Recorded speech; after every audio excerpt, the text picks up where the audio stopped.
पश्चाद्भूमिमथो पुरः पुरुषेण हविषा वसन्तो अस्य सीदाज्यं ग्रीष्म इत्मः शरद्. ಹಾಗಾದರೆ ಒಂದು ಸಂದೇಶವನ್ನು ನಾವು ಈ ತಾತ್ಪರ್ಯ ನಿರ್ಣಯದಿಂದ ಚೆನ್ನಾಗಿ ಮನಸ್ಸಿನಲ್ಲಿ ಇಟ್ಟುಕೊಳ್ಳೋಣ. ದೇವರ ಹತ್ತಿರ ಒಂದು ಬೇಡಬೇಕಾದರೆ ಇಲ್ಲಿಯವರೆಗೆ ನೀನು ನಮಗೇನೂ ಕೊಟ್ಟದ್ದಿಲ್ಲ, ಇನ್ನು ಮುಂದೆ ನೀನು ಕೊಡಬೇಕು ಅನ್ನುವ ರೀತಿಯಲ್ಲಿ ದೇವರಿಗೆ ಕೇಳಬೇಡಿ. ದೇವರ ಎದುರಿನಲ್ಲಿ ನಿಂತಾಗ ಮೊದಲು ನಾನು ನಿನ್ನ ಮುಂದೆ ಬಂದು ನಿಲ್ಲುವಂತೆ ಮಾಡಿದ್ದೇ ನೀನು ಅಂತ ಮೊದಲು ಹೇಳಿ. ನಾನು ಅಂತ ಒಬ್ಬ ಇದ್ದೇನಲ್ಲ, ನಾನು ಅಂತ ಇರೋ ಹಾಗೆ ಮಾಡಿದವನೇ ನೀನು.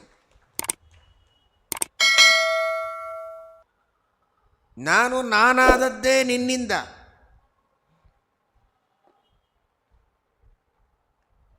ಹಾಗಾದರೆ ಜೀವನಿಗೆ ಅಸ್ತಿತ್ವವನ್ನು ಕೊಟ್ಟದ್ದೇ ಭಗವಂತ. ಜೀವ ಅನಾದಿ ಕಾಲದಿಂದ ಇರುವಂತೆ ಮಾಡಿದ್ದೇ ಪರಮಾತ್ಮ. ಜೀವನಿಗೆ ಚೈತನ್ಯವನ್ನು ಕೊಟ್ಟದ್ದೇ ದೇವರು. ನನಗೆ ಅಸ್ತಿತ್ವವನ್ನು ಕೊಟ್ಟು, ಚೈತನ್ಯವನ್ನು ಕೊಟ್ಟು, ಎಲ್ಲವನ್ನು ಕೊಟ್ಟು ಪರಮಾನುಗ್ರಹ ಮಾಡಿದ್ದಿ. ನೀನು ಮಾಡಿದ ಅನುಗ್ರಹ ಈಗಾಗಲೇ ಅನಂತ ಇದೆ. ಅದರ ಜೊತೆಗೆ ಒಂದು ಸಣ್ಣ ಪ್ರಾರ್ಥನೆ ಇದೆ ಅಂತ, ಆಮೇಲೆ ನಿನ್ನ ಪ್ರಾರ್ಥನೆ ಏನೋ ಅದನ್ನು ಮುಂದಿಡು. ಏನು ನಾನಿಷ್ಟು ಸೇವೆ ಮಾಡ್ತೇನೆ, ಒಂದು ದಿವಸವೂ ನನ್ನ ಕಡೆಗೆ ಕಣ್ಣು ತೆಗೆದು ನೀನು ನೋಡಲೇ ಇಲ್ಲ, ಏನೂ ಅನುಗ್ರಹ ಮಾಡಿಲ್ಲ, ಇದು ಒಂದಾದರೂ ಮಾಡಿ ಹೋಗಲಿಕ್ಕೆ ಕೊನೆ ಪಕ್ಷ ಅಂತ ಈ ಶೈಲಿಯಲ್ಲಿ ಕೇಳಿದರೆ ಅದರಷ್ಟು ದೊಡ್ಡ ಅಪರಾಧ ಇನ್ಯಾವುದೂ ಅಲ್ಲ.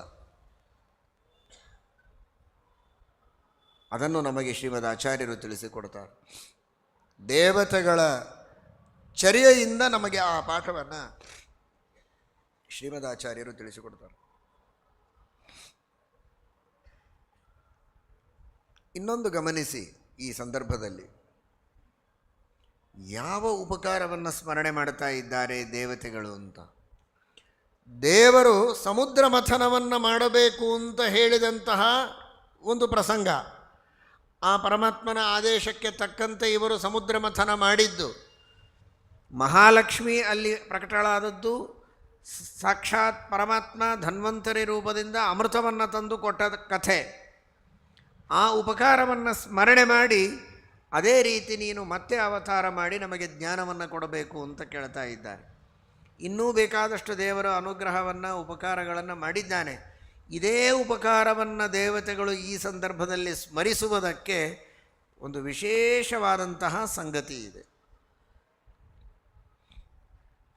ಯಾಕೆ ಅಂದರೆ ಸಮುದ್ರ ಮಥನ ಕಾಲದಲ್ಲಿ ಬಂದದ್ದೇನು? ಅಮೃತ. ಅಮೃತ ಅನ್ನುವುದನ್ನು ಎರಡರ್ಥದಲ್ಲಿ ಶಾಸ್ತ್ರದೊಳಗೆ ಬಳಸ್ತಾರೆ. ಒಂದು, ಅಮೃತ ಅಂದರೆ ದೇವತೆಗಳು ಪಾನ ಮಾಡುವ ಅಮೃತ, ಮರಣವನ್ನೇ ಕಳೆಯುವ, ಹಸಿವು ನೀರಡಿಕೆಗಳನ್ನು ಕಳೆಯುವ, ಮುಪ್ಪನ್ನು ಕಳೆಯುವ ಒಂದು ಶ್ರೇಷ್ಠವಾದ ರಸಾಯನ, ಅದು ಅಮೃತ. ಇನ್ನೊಂದು ನಿಜವಾದ ಅಮೃತ ಅಂದರೆ ಅಮೃತತ್ವ, ಮೋಕ್ಷ ಅಂತ ಅರ್ಥ. ಯಾವ ಮೋಕ್ಷವನ್ನು ಹೊಂದಿದರೆ ಮತ್ತೆ ಹುಟ್ಟು ಸಾವುಗಳಿಲ್ಲ, ಅಂತಹ ಮೋಕ್ಷ ಇದು ನಿಜವಾದ ಅಮೃತ, ನಿಜವಾದ ಅಮೃತತ್ವ. ಉತಾಮೃತತ್ವಸ್ಯ ಈಶಾನಃ. ಅಂತಹ ಮೋಕ್ಷವೆಂಬಂತಹ ಅಮೃತವನ್ನು ಕೊಡುವ ಶಾಸ್ತ್ರವನ್ನು ರಚನೆ ಮಾಡಬೇಕಾಗಿದೆ ವೇದವ್ಯಾಸದೇವರು. ವೇದವ್ಯಾಸದೇವರು ಅವತಾರ ಮಾಡಿ ಮೋಕ್ಷವೆಂಬ ನಿಜವಾದ ಅಮೃತತ್ವವನ್ನು ನಮಗೆ ಕೊಡಬೇಕಾಗಿದೆ. ಆ ಮೋಕ್ಷಕ್ಕೆ ಬೇಕಾದ ಶ್ರೇಷ್ಠವಾದ ಜ್ಞಾನವನ್ನು ಕೊಡಬೇಕಾಗಿದೆ. ಅದಕ್ಕಾಗಿ ಸರಿಯಾಗಿ ಹೊಂದುವಂತಹ ಕಥೆಯನ್ನು ದೇವತೆಗಳು ಸ್ಮರಣೆ ಮಾಡ್ತಾ ಇದ್ದಾರೆ. ಸಮುದ್ರ ಮಥನವನ್ನು ಮಾಡಿಸಿ ಧನ್ವಂತರಿ ರೂಪದಿಂದ ಅಮೃತವನ್ನು ಕೊಟ್ಟ ನೀನು ಮತ್ತೆ ವೇದವ್ಯಾಸನಾಗಿ ಅವತಾರ ಮಾಡಿ ಜ್ಞಾನವನ್ನು ನೀಡಿ, ಜ್ಞಾನದ ಮೂಲಕ ನಮಗೆ ಅಮೃತವನ್ನು, ಮೋಕ್ಷವನ್ನು ನೀಡಿ ಅನುಗ್ರಹವನ್ನು ಮಾಡಬೇಕು ಅಂತ ಪ್ರಾರ್ಥನೆ ಮಾಡ್ತಾ ಇದ್ದಾರೆ.